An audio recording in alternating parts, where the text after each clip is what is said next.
उजाडू दे आज साकड हे माग, होऊ दे पहाट नवी. आता जाऊ दे साऱ्या जगाला पाहू दे, वळू दे पाऊल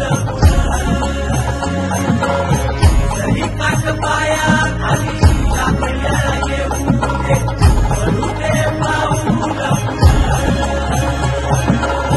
मोठी लढाई लढू मातीसाठी रगड्या, मनगटाचं जोर लावून दाटला जरी अंधार एकजूट होऊ आज, दिवा देऊ तेज दावर. तू आभाळ आभाळ वादळ तुझ तू राजा, आसमानीच बळ दावली.